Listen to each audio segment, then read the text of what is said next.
साल भर बाद अब जेल से बाहर आ चुके हैं। जेल से बाहर आने के बाद भी पब्लिकों के मन में बहुत सारे सवाल हैं आपको लेकर। आप पे जो आरोप लगे वो आपके ही अपने बेटी के द्वारा लगाया गया, तो उन आरोपों को लेकर आज आप क्या कहना चाहेंगे? मैं यही कहने के लिए चाहता हूँ, बेटी हो या बेटा हो, माँ पिताजी गांव समाज के लोग सबों को समान दर्जा देने के लिए चाहते हैं, किसी को बड़ा और किसी को छोटा नहीं। उसी के हैसियत से मैं भी बेटा और बेटी, 4 बेटी 3 बेटा था, 2 तो छोटा छोटा है।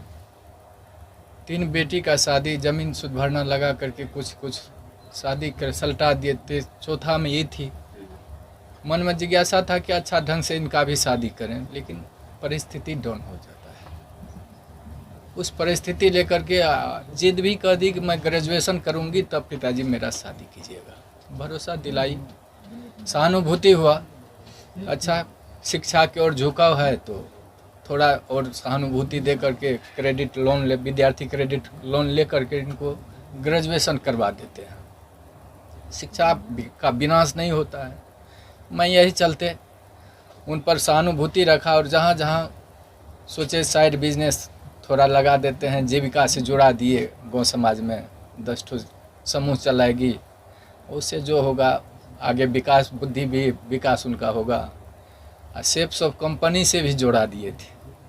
वहाँ जहाँ जहाँ अररिया मीटिंग होता था, पूर्णिया मीटिंग होता था, गाड़ी ड्राइव कर करके इस अवस्था में उस बेटी को हमने पहुँचाया था। और बड़ी आत्मबल था कि यह बेटी मेरा कोई रोशन करेगा। लेकिन दुर्भाग्य था मेरा ही दुर्भाग्य है, वह बेटी आज मेरा कहीं का नहीं रखा। साल भर जेल में सड़वाया, कानून का शरण लिए,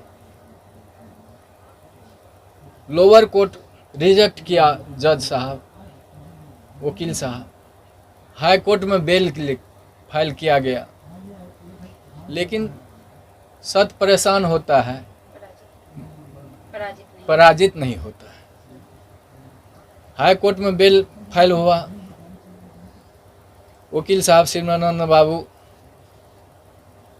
वकील साहब अजय ठाकुर, हाई कोर्ट से रिजेक्ट भी करवा करके किसी तरह से बेल का अनुसंधान जारी किए कि ऐसा जो भी परमात्मा का मौज हुआ, इन लोगों की सहानुभूति मिली।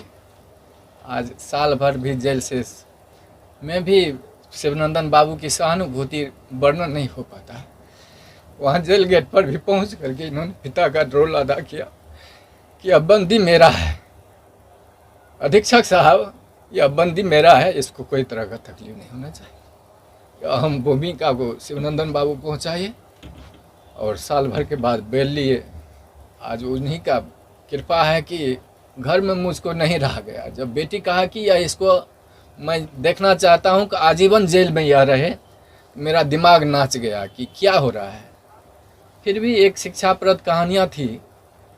एक बिच्छू जब पानी में डूब रहा था तो साधु महात्मा पार हो रहे थे, वह बिच्छू को बचाने के लिए अपने हाथ पर लिया। बिच्छू 2 बार डंक मारा, डंक को सह कर करके महात्मा ने वह बिच्छू को पार लगा दिया।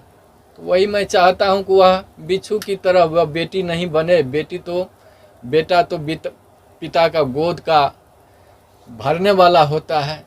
जहाँ कहीं भी वह बेटी रहे, अपना जीवन जीविका चलावे। और मैं क्या बोल सकता हूँ वह पिता के दर्जा में। ऐसा नहीं है कि समाज के सारे लोग सिर्फ आपको ही आरोपी के नजर से देख रहे हैं।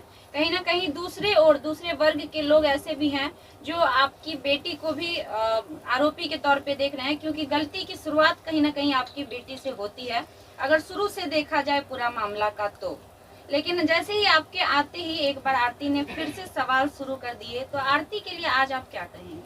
वो आरती की मर्जी है, जो करावे। अब आपके अच्छा 1.5 साल भर तक आप लोग जेल में रहे, आपका एक छोटा बेटा भी है, आपकी बूढ़ी माँ भी है, किस प्रकार से आपका घर चल पाया?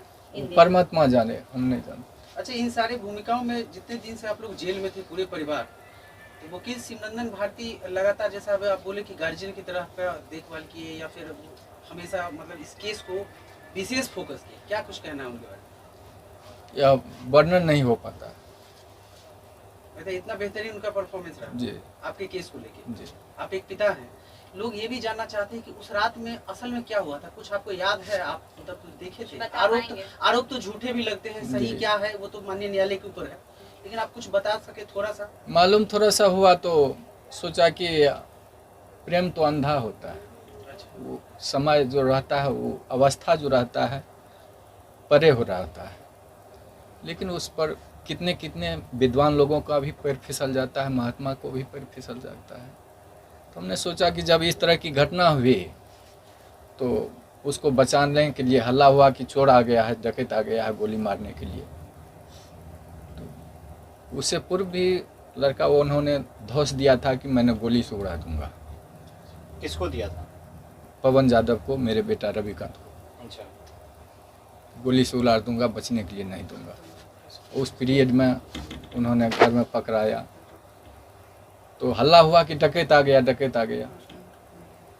डकैत के दरमियान में पहचाने उसको तो कहा देखे मेरा जात भाई है, बच्चा है, पैर फिसल गया। उसको बचाने के ख्याल से मैंने घर में बंद किया, और उस दरमियान में कैसे उसका मौत हो गया हम लोगों को जांच का विषय, मतलब आपको इसके बारे में इसके बारे में विशेष कुछ जानकारी नहीं? कुछ नहीं। से आप लोग बेल पे बाहर आए हैं, तब से आरती सोशल मीडिया पे ये बयान दे रही है कि उनके परिवार में, तो आप लोग से आरती को खतरा है, घर दिखाने की बात हो रही है, इसको आप कैसे देखते हैं और अपनी बेटी को कुछ कहना चाहिएगा हमारे माध्यम से? हम तो यही कहने के लिए चाहते हैं कि माँ बाप तो जिगर होते हैं, हृदय का टुकड़ा बाल बच्चा उनका होता है, तो उसके प्रति आघात कहीं माँ बाप सोचे, गांव समाज के लोग सोचे।